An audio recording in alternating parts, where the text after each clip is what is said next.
All right. So just a couple things here before we get started. First of all, again, please make sure that you do have your document turned in, your Chapter 1 documents.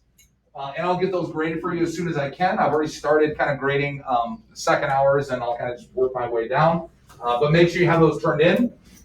Your first document for Chapter 2 is due tomorrow.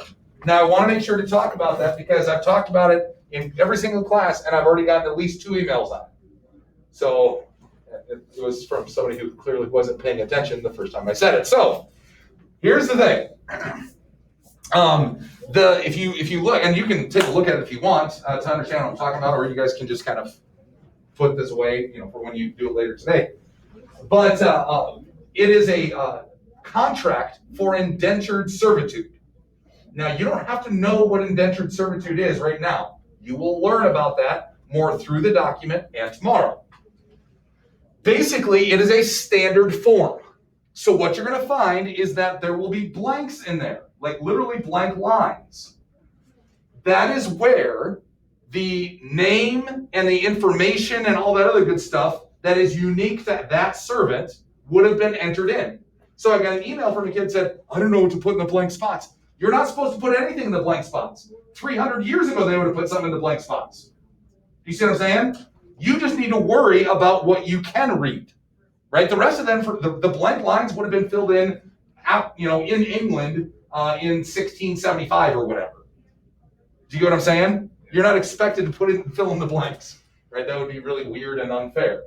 So just make sure you understand that really what I'm asking you to do is just learn more about what indentured servitude was and what the conditions of it were. Make sense?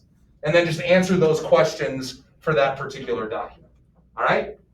Questions? Anything? Anybody need me to re-explain it?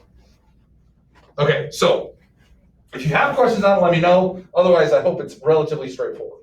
So at this point, we've talked quite a bit about the English colonies here in the New World.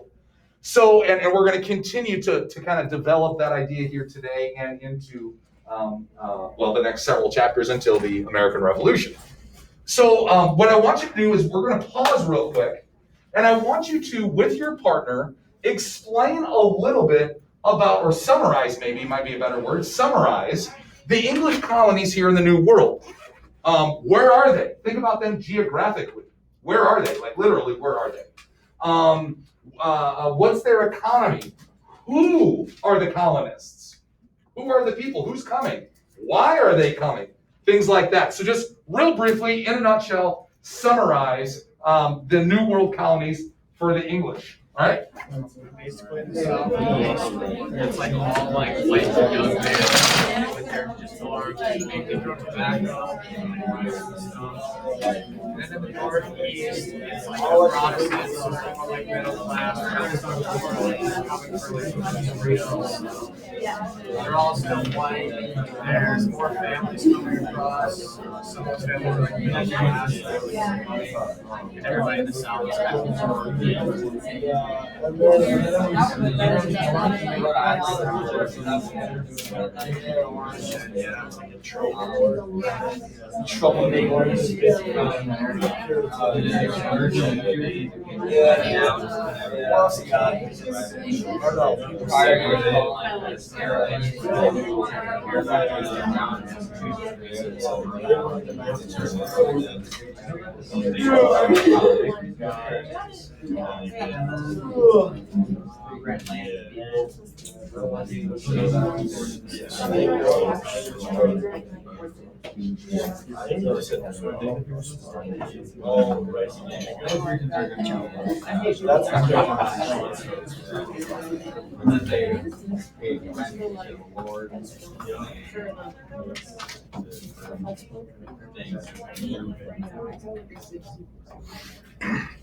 All right, let's talk a little bit about what you guys kind of discovered here.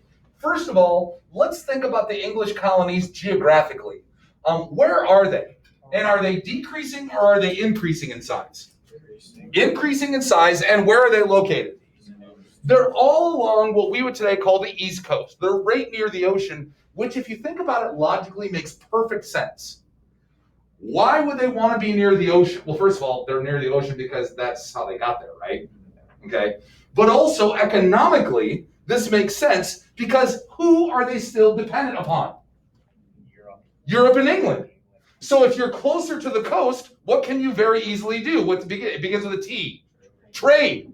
Natural resources from here going to England, finished products coming from England going to the New World. Right? And it all is predicated on being close to the ocean. All right. Now, keep that in mind because we're going to contrast that here later today with another group, again, that we'll get to. What do we think? What else can we say? So they're near the coast and growing. Who are they? Who are they? Obviously, they're English. We know that. But what else?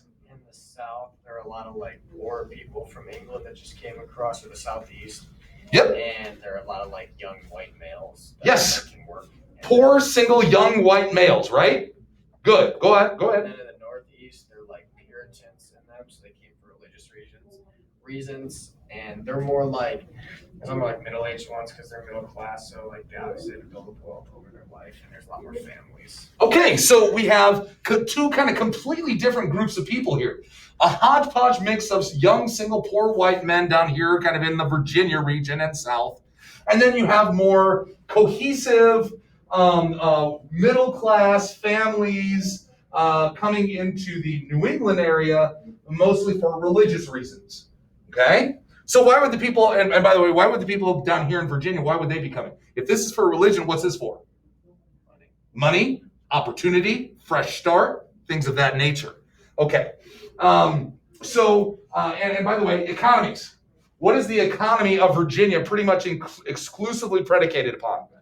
Tobacco. Good. And then how about up here? We'll talk more about that later. You don't have to know the answer to that yet, but it will be more kind of food type farming and also artisans, right? People who make stuff with their hands.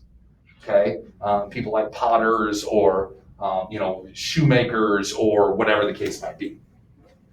Okay, so what we're going to find then is that as time progresses, more people keep coming to the English New World. So we have what we would today call, anyway, the Northeast, right? Massachusetts, and then, by the way, again, keep in mind, we talked about this yesterday, Massachusetts, people who are disgruntled with Massachusetts, they will go out and form other colonies. New Hampshire, Rhode Island, Connecticut, mostly. All right? So we have this area here and this area down here, but we have nothing in the middle. We have nothing in what is today New York, New Jersey, Pennsylvania. When does that get settled? And the answer is by the late 1600s, mid to late 1600s. Okay? And we're going to find that of all of these areas, right? The north, the south, the middle will be a hybrid of both. A little bit of it's going to be by far and away the most diverse of the colonial region areas. And that starts almost from the beginning. Much like the Puritans in Massachusetts, New Jersey and Pennsylvania are settled by a religious minority group called the Quakers. Now, they would not call themselves Quakers. That's what they were called by other people, right? And they were largely made fun of and slightly persecuted in Europe and in England for their unique religious beliefs. One of the most kind of obvious characteristics of Quakers, who, by the way, are still around today, and by the way, when we think of Quakers, please don't think of oatmeal. They had nothing to do with oatmeal. I have no idea where that came from. Okay, although it does kind of make me hungry. But the Quakers had a unique religious belief. For example, they were pacifists. In other words, they do not believe in violence under any circumstances.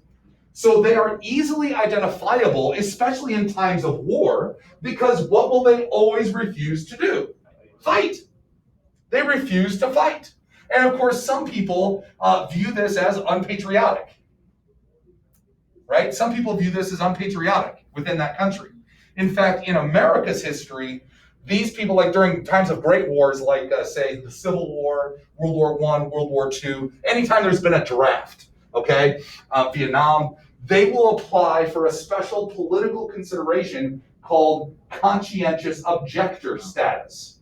In other words, their conscience will not allow them to be put in a position where they could potentially kill somebody else. A really good example of this would be if you've seen the World War II film Hacksaw Ridge. Okay, it's a great example of what I'm talking about. Okay, he initially did not, he wanted to help, but he didn't want to fight. And that left him not a whole lot of wiggle room. So I won't ruin the movie for you because it's actually a pretty good film. But you can go ahead and take a look at that yourself and see what I'm talking about. One of the other unique religious ideas of the Quakers is that they felt that they had a direct, basically, line, if you will, to God. Not like to call him or anything like that. But like, they didn't need an intermediary. They didn't need a pastor. They didn't need a priest. They didn't need some sort of intermediary, that they could speak directly to God through prayer, through worship, through meditation, through Bible study. And in fact, the experience from the Quaker perspective, the experience became so moving that many of them would oftentimes start to do this. In other words, what would they do? Quake. Hence why they were called Quakers. Okay? And by the way, not to be confused with another religious group we'll talk about called the Shakers, which put them together and you have a really cool hip hop duo. Probably a TikTok group. Anyway, that's a whole other story. So what'll happen is the Quakers will arrive in the New World to escape some of this persecution, because in the New World, and people have discovered this already, even like 50 years into the New World, what have they discovered? That basically in the New World, you can be anyone you want. You can basically do whatever you want. There are way less rules, way less restrictions, and way fewer people to see you and actually freaking care. Right? Okay. So they are initially settled in New Jersey, which, by the way, notice all the new stuff. New Hampshire, New York, New Jersey, which implies that there is an Old Hampshire, Old York, and Old Jersey. And there is. Those are all regions in England. So they initially settle in New Jersey. But one Quaker leader named William Penn wants to move further to the west. So he crosses the Delaware, leads a group to cross the Delaware River and receives permission from both the government, the crown that is, and the natives to settle on the other side of the river. And he founds a new colony that he very humbly names after himself that we call Pennsylvania, named after William Penn. And he founds a city right on the banks of the Delaware River that is named after an old ancient Greek city, Philadelphia. Philadelphia might be the most diverse city in the Western Hemisphere by 1700. In fact, it is the home to the first Jewish synagogue in the New World, in the entire Western Hemisphere, actually. The first synagogue, basically the equivalent of a Jewish church, right? As well as home to the New World's first abolitionist society, banning slavery. Okay? They will also be noted for their relatively, and I have to use the word relatively, equal treatment of natives. They were not combative with natives, unlike many of their English peers, but instead truly believed in the universal brotherhood of man. All of God's children are just that, God's children. And that does not mean, however, that they will not be little shysters with the Indians when push came to shove. Like, for example, there was one treaty that they signed with the local Delaware tribe called the Walking Treaty. And it was supposed to be just that the Pennsylvanians can have as much land as a man could walk in a day. So what William Penn did is he hired the fastest runners he could find. And they sprinted, or marathoned, if you will. And instead of having a couple square miles, they ended up with 18 square miles. Okay, taking more land than probably was morally correct. However, it is also because of this openness, this willing to welcome just about anybody, that you will find Pennsylvania and the middle colonies will be the most ethnically diverse as well. Not only are they going to be religiously diverse, they're going to be ethnically diverse. And for example, the first major non-Anglo, meaning non-British, Irish, Scottish, English, then the first non-Anglo major group of people to settle in the New World settled in Pennsylvania, and it's the Germans. The Germans will be the first non-Anglo group to settle in the New World, and they settle in Pennsylvania. Now, we have to be careful when we say Germans. When we mean Germans, I mean people who speak German, but that doesn't mean they're from Germany, because Germany won't be a country until 1870. Before that, it was a bunch of independent Germanic states, right? Little individual kingdoms. Probably the most famous that you would probably know of is Bavaria. The capital of Bavaria is Munich. Okay, have you guys seen the Neuschwanstein Castle? It's the one that Cinderella's castle is named after or modeled after. You guys see pictures of that? Okay, that was built for and by the last king of Bavaria. Okay, which, by the way, Ellie, we're gonna go there. We're going there. COVID high five. Woo! Yeah, that's one of the things on our tour. Yeah, for sure. When we go to Europe, it'll be fun. Still room, by the way. Shameless plug. Still room to go to Europe. If you're curious, got one more if you want to go to Aspen. I get 7 miles a gallon of this hog. Just want to make sure a few of you knew what I was talking about. That was Dumb and Dumber, by the way. If you haven't seen that, you suck. Anyway, so yeah, okay. But anyway, what we'll find is that the Germans will begin to immigrate in large numbers. In fact, so many people, so many Germans emigrate to America, to the New World, that even today, there is an accent that's specifically associated with areas of Pennsylvania, and it's called Pennsylvania Dutch. A little bit of like a little Germanic twist on English to a certain extent, which, I mean, each region has their own. I mean, we have our own. I hope you guys all know that. Yes, have you traveled the country enough to have people say, where are you from? Where's your accent? I mean, like, let's be honest. If you go to like freaking Louisiana, right, which you can't go there now because half of it's underwater, but if you could, right, and you're in a supermarket and you go around the corner, I guarantee you if they run into somebody else, they don't do this. Whoa, sorry. Whoa. Right? Nobody else does that. That's like a upper Midwest thing, right? That's like Wisconsin, Minnesota, place like, whoa. Nobody else says that, right? And our elongated O's. Don't you know? I don't know. What do you think? I don't know. Right? So we have our own accent in Pennsylvania. They call it Pennsylvania Dutch, which is weird because it has nothing to do with the Dutch, with the Netherlands. In fact, it was the English fault. It should be, basically the English at the time were too lazy to know how to pronounce Deutsch, which is the German word for German. So it should be Pennsylvania Deutsch, but the English just pronounce it Pennsylvania Dutch, and the name just kind of stuck. When they say Dutch, they're actually talking about German. If you're curious, random side note, by the way, today, German is the majority ethnic ancestry. More Americans can tie their ancestry to Germany than any other ethnic group, okay? Which if I had to think about that, I'm looking around the room, it's probably half of you at least. Irish, by the way, second. Italian is third. Man, so we'll talk more about that later as well. Okay. Now, the English and now, of course, the Germans, they are not the only ones coming to the New World, though. The French, and to a far lesser extent, the Dutch, are also going to play a huge role in the development of the New World, in North America anyway. Now, whereas the British, English, soon to be British, as they hug the coast, the French are going to dominate the North and the West.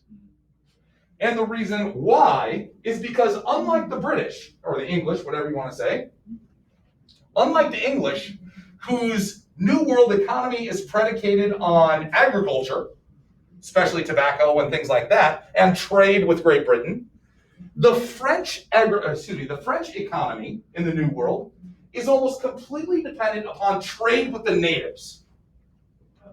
Trade with the natives. They trade them goods from Europe in exchange for animal pelts, or especially animal pelts, or other natural resources. And what types of things do you think the natives want in return? What do they want in trade? Things like what do you think? Weapons is the number one. Guns, you bet. Because not only does that allow them to protect themselves from the English, but it also allows them to defend themselves from other tribes. Okay, or maybe contrarily, maybe they're the aggressors now. Take over other tribes. Okay, what else do you think they want? Horses. Maybe horses, good. Sure. Yeah. Utensils, especially steel. They don't have steel, they only have iron. So anything steel, knives, utensils, right? Like forks and things of that nature. Axes or hatchets. Okay? Pots and pans. Like cast iron pots and pans. Things that they can't make themselves. Okay? But here's what's interesting, is that while the English are hugging the coast, the size of the French Empire is gargantuan for the time period. I mean, they basically went all the way from what is today Quebec, which, by the way, very purposefully, I'm assuming you understand, what is the language of Quebec? French. Yeah, that's why. Okay? So Quebec here, all the way south to Louisiana, which, by the way, think about Louisiana, King Louis, Louisiana, headed by the mouth of the Mississippi River, the city there that they found called New Orleans, right? And then as far west as, well, I don't know, Pierre. Well, if you're on Jeopardy, it's Pierre. If you're in South Dakota, it's Pierre. And if you pronounce it Pierre, we're going to throw you off of Pierre. Jeopardy dork. Take pocket count you later, and I'll tell you where to shove it. Anyway, we do have an extensive trade network developed by the French. And the reason they can do this is because they're using the first major highways in America, rivers. They're using rivers. They're using the Ohio River, they're using the Mississippi River, and they're using the Missouri River. Okay? And what they're doing is they're building a relationship with the natives, and we'll talk more about that here in just a second. But we also, the last thing we want to talk about the French here, because we'll talk more about them at the very, very end of the hour, and more going forward. This is the government, this is the country that will provide England with the most rivalry. And it makes perfect sense if you think about it. If France is here, what direction are the English moving? Right towards them. Right towards them. And inevitably, what this is going to do is bring them into conflict with each other. They're both fighting for the same land, the same territory, the same resources. The Dutch are a whole nother story. The Dutch have a very, very small toehold or pinky hold in the New World. Basically, it centers around a small settlement on an island situated between two rivers and the ocean. Okay? So this river here is the Hudson River, named after the Dutch explorer Henry Hudson. The other river is very appropriately called the East River, and the island itself is called Manhattan by the natives. And on Manhattan, the Dutch have a very, very, very, very small settlement that is guarded on one side. Well, on one side it's by water. On the other side, though, is guarded by a log palisade wall to protect them from the natives who, by the way, are still on the island and not happy about the Dutch there. Now, here's the issue, though. The Hudson River flows into the interior of the Northeast, or what is today the Northeast. Basically, it goes up about 2/3 of New York. So it is a very strategically important place if you consider the fact that there's a major river here and access to the Atlantic Ocean here. Okay? That makes New Amsterdam, the name of the settlement here, very strategically important. In fact, it's so strategically important that in 1664, the British English attack and take it over. And of course, they renamed New Amsterdam, New York. This is New York. Now, even though the Dutch are gone, you can still find traces of Dutch influence today. Like, for example, the Dutch built a street right adjacent, right next to the actual Palisade Wall, which they very originally called Wall Street. And of course, the English changed the spelling and they said, well, that's a little unnecessary, which, by the way, I find it interesting that the British find the need to change spelling when they have all kinds of unnecessary letters.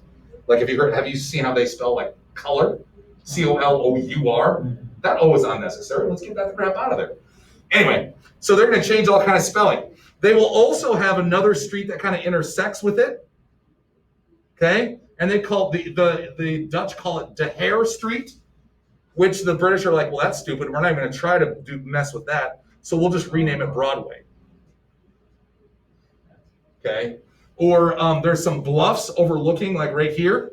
And the Dutch called it Harlem. And the British are like, well, that's an unnecessary A. Again, pot calling the kettle black. And they just spell it like that. There's some bluffs on the other side over here, right across the river. And the Dutch call that Bronx. And the British are like, well, let's just spell it like that, I guess. Okay? They did the same thing, by the way, with Brooklyn. Brooklyn was also a Dutch spelling that the British changed. They kept the pronunciation, but they just spelled it slightly differently. So now, New Amsterdam, now New York, will become one of the most strategically important places in the entire New World, and its importance will only grow as time progresses until, of course, today, let's be honest, New York is arguably the major city of the world. Okay. Anyone ever been to New York, by the way? It's a pretty cool place. I enjoyed it, actually. I wouldn't want to live there. H double hockey sticks, no. But it's a pretty cool place. Yeah. Me and Mr. Rothenberger have been there a couple times. All right. So again, you have the English/British here hugging the coast, and all the rest of this is all of France. And then the area in between, that is what they're eventually going to start fighting over. And we'll talk more about that later. Okay. So the last thing we want to take a look at here for chapter 1, and that is the Columbian Exchange. We want to re-emphasize and revisit this idea of the Columbian Exchange because it's a major idea that will have profound consequences on both aspects of the globe, both Old World, i.e. Europe, and New World, i.e. North and South America. Okay, so like, for example, from the Old World, right, from the Old World to the New World, we get all kinds of stuff, especially food. Things like corn, things like sweet potatoes, things like regular potatoes, things like tomatoes, okay? Obviously, gold and silver, okay? All kinds of other stuff are flowing from the Old World to from the New World to the Old, okay? But we also have all kinds of other stuff, right? Flowing the other direction. What does the New World get from the Old World? Things like horses, things like livestock, like cattle, goats, sheep. Okay? Unfortunately, not everything is good. Disease and slaves. So is the Columbian Exchange a good thing or a bad thing? Well, that entirely depends on your perspective. Okay? Now, here's what's really important about the Columbian Exchange. These two questions, that's, it is what it is, okay? But what does that mean for us as Americans? Where do we fit in the Columbian Exchange? Essentially, we're products of the Columbian Exchange. Think about it this way. When the Europeans arrive, okay, how much is Europe really going to help them? How much are they going to affect them? Not much, right? So here's the thing. Are they really Europeans much longer? No. I mean, like, let's say by the third generation, how European do you think that third generation really is? Not very. They've never been to London. They've never been to Paris. They've never been to Amsterdam. They've never been to any of those places. But here's the thing. Are they native, though? Are they Native American? No. Remember, the English view those people as, savage heathens. So what are the colonists then? There's something unique. There's something different. They're a little bit of European, but they're a little bit of Native as well. They're independent. They're a little bit of both.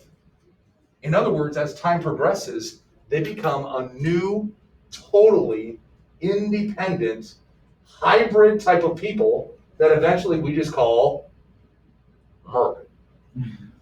Right? This is where Americans come from. We are a mishmash, and always have been, a mishmash of people, ideas, beliefs. Okay? And I think we've seen that even just in this first chapter. We have never been a single group of people seeking a single thing. We've always been different. We've always had our own kind of reasons. We've always been our own kind of thing. Okay? So to underscore this, and here you see a little chart. So not only is America unique, but we continue to be unique. Like, for example, what if I told you that by the year 2050, Caucasian/white Americans will be the minority of people? Hispanics will be the majority. It's a reality.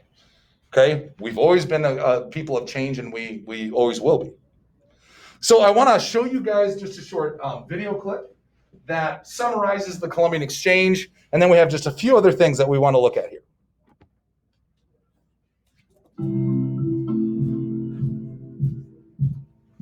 Man, listen to that bass. It's awesome. When Christopher Columbus landed in the New World, something called the Columbian Exchange began.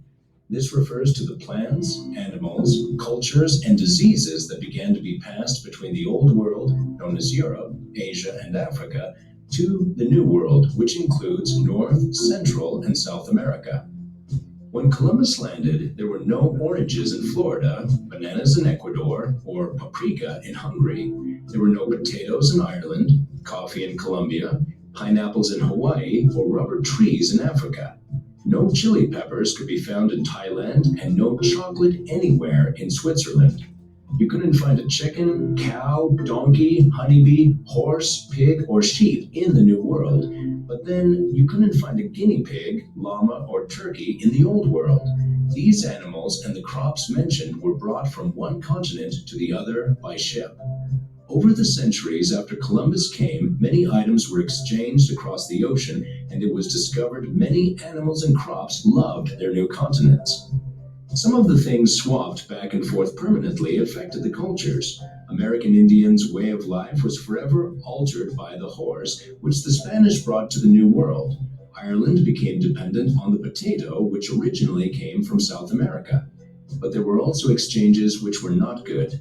Diseases in the Old World, which many people had built up immunities to, were introduced to the New World people who had no natural immunity. Epidemics from measles and smallpox killed around 80% of the Native American population. Some regions in the Americas lost 100% of their populations. But that problem went both ways. There were also dangerous diseases brought across the Atlantic Ocean from the New World to the Old World.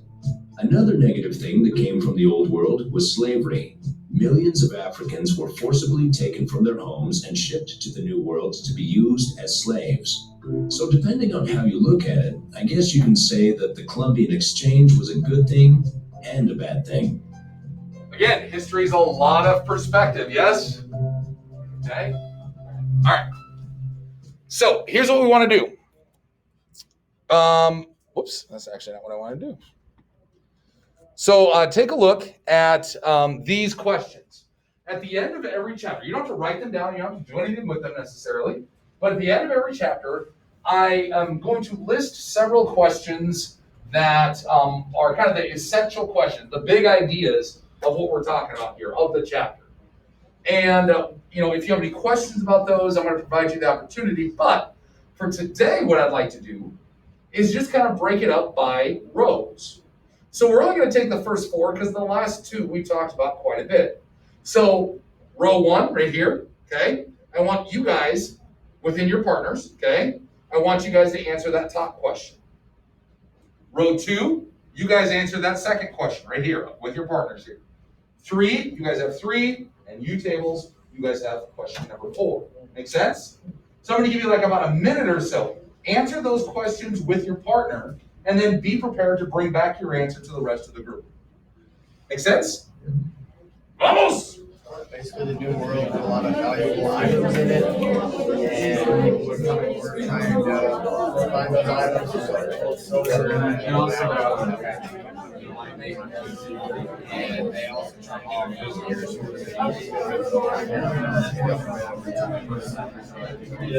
There's like fresh start. You guys are number 1.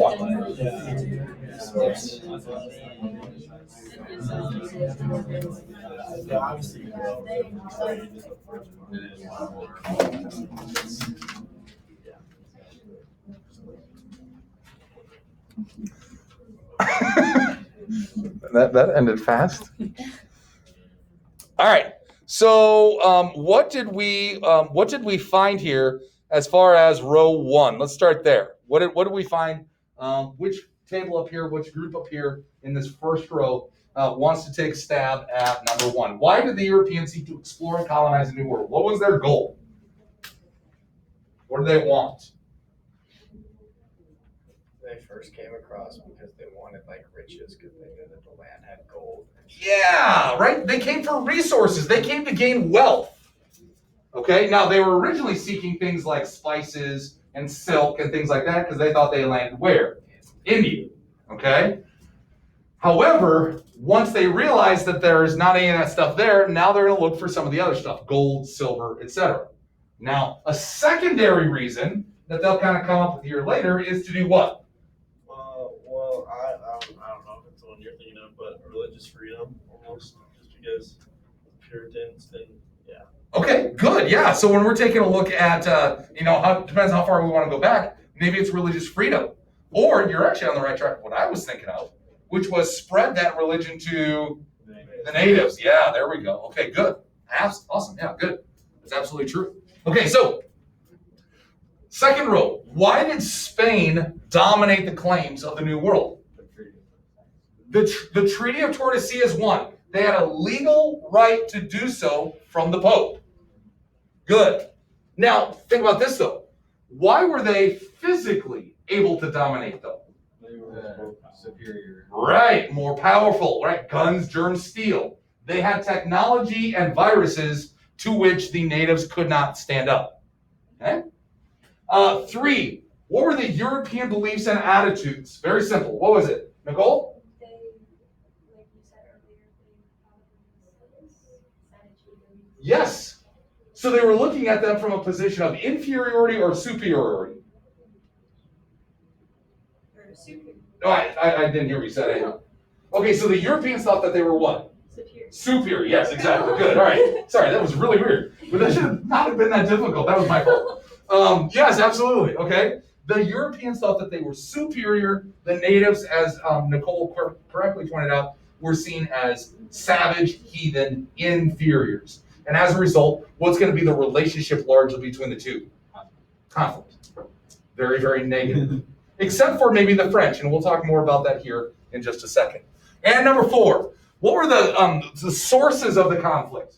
Those back 2 tables, what'd you guys, no pressure, it's just 4 of you. But what did you guys come up with? What were the sources of the conflict? I feel like rock, paper, scissors in the head.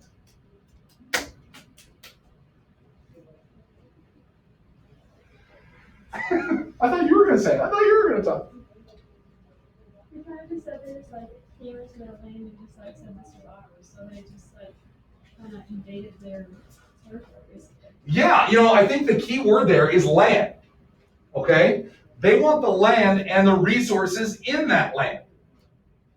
Okay? And as a result, really that's what it is. Not to mention the fact, as group 3 talked about, the idea that the Europeans see themselves as superior already. Now, this last question is a loaded question. Is what we did to the natives, is it Holocaust or genocide? Do either of those terms apply? Now, I will say this. I had somebody, I think it was second period, second period, who looked it up. And she said, I think it's no, because the term genocide, I looked it up. She looked it up, not me. She goes, I looked it up, and it's the purposeful targeting of a specific group. Right, but what happened, in her view, what happened to the natives was largely a result of disease, the unpurposeful, right, the accidental. Now, obviously, did they wipe out millions through warfare too? Sure. So that's a little bit of a loaded question, and I'm just going to leave that on. I'm going to let that marinate. See what you guys think, right? Just kind of stew in that. Does that fit your definition, your personal opinion of Holocaust, genocide, whatever? Okay, these last two we've talked about quite a bit, but do you have any questions on these last two? Something you don't understand? Bethany, you look very confused. Are you just trying to see? Okay. All right. So what we want to do then, just really briefly, is we at least want to start, or at least introduce here, chapter 2. Now, this won't take very long because, quite frankly, we don't have very long. And it's also very much a review of what we just talked about. So, again, it's not just the English in the New World, right? It's not just the English. The French will also play a huge role in what is today the United States. So what we want to do is take a look real briefly, real quick, at France. And it can be real quick because we've already kind of talked about this. The French are going to be larger in land area. They're also going to trade with the natives. They're going to use the rivers. And they're going to have a much more positive relationship then with the natives. In fact, a lot of times what they will do is they will marry Native American women. And the reason why they do so is, well, I mean, beyond the obvious, as far as why men and women get married. But really, mixed marriages are more common with the French because they see it as a way to do what? You're on the right track, yes, to a certain extent. To do what to their relationships with the tribes? Right, to cement those trading relationships, those positive relationships. And in doing so, does it give them power? Does it give them wealth? Sure, absolutely. So we're going to find that mixed marriages are way more common among the French than what they will be among the English. They're actually be pretty rare among the English. Very common among the French. And you still see evidence of this today. Like if you know anything, even in South Dakota, if you know anything about the reservations here in South Dakota, you know that there's a significant number of natives with French last names. Like for example, way back even when I was in high school, we actually ended up making it to the state tournament way back in November. And when we did, we played Red Cloud from the Pine Ridge Indian Reservation. Out of their 11 guys on their team, 7 of them had the same last name, LeBeau. Lebeau, LeBeau. 3 of them were brothers, the rest were cousins. The dad was the coach, LeBeau. Yeah, of course, LeBeau. And then there's a really common name in Todd County, Archambault. In Rosebud, La Framboise. Very French last, even, by the way, I don't know if you guys know this. Did you guys know that there's a Native American reservation like 30 miles away? It's Flandreau. Think about that. Flandreau, Flandreau. That's also French. Okay? So we'll find that the French will have a much more compatible, friendly, mutually beneficial relationship with the natives than will any other group, any other European group. Especially as it pertains to, say, like Jesuit priests and things like that. Like, for example, De Smet. De Smet, South Dakota was named after Father De Smet, a Jesuit priest trying to Christianize the Lakota here of the Great Plains. Okay. And FYI, just kind of that last one with marriage, just revisiting that one last time.